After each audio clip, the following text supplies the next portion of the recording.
So, yun mga idol, no. Siguro napanood na ito ng lahat. Ito yung pulis na walang helmet tapos nasita ng MTPB, traffic enforcer dito sa may Sampaloc, dito sa may Dapitan corner ng Lacson. Yan. So marami nag-comment tungkol dun sa police kasi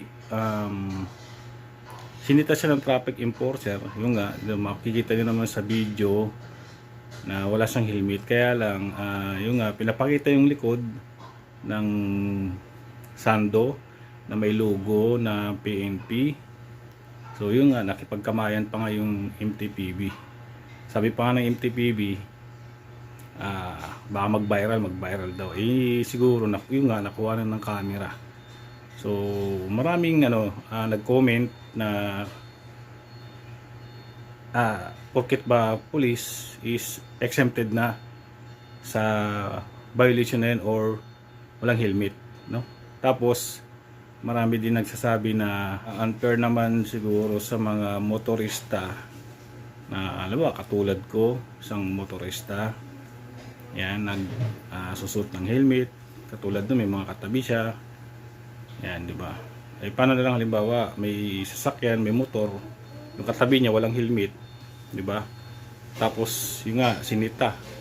Tapos nakalagpas yung isa na police or yung kasunod, sinita din, di ba? Yun ang mahirap diyan.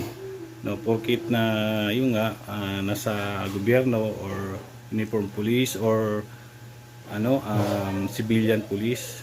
Yan, di ba? Napaka-unfair naman talaga. No? Tapos ito nga palang pulis na to, na-relieve na pala ito sa pwesto, no. Yan, itong pulis na ito. Sana lahat ng ng mga uniform personnel na magsuot naman ng helmet na karapat-dapat para tularan ng mga ordinaryong tao o motorista.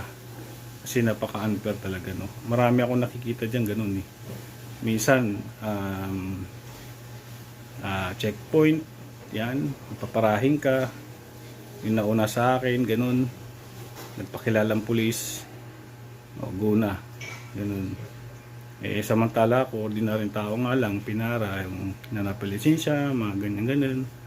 So yun, yung pulis na yun, civilian, nagsabi lang ng pulis, mga ganun. Sabat ko lang ganun, pagka chinik, malay mo kasi yung iba expired yung lisensya, expired yung ORCR.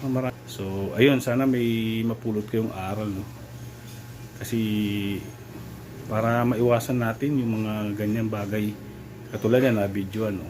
Kawawa yung dalawa, si MTPB tsaka si police. So ayun lang yung video natin mga idol, no? Mag-ingat pa rin po tayo sa mga biyahe, ride safe po.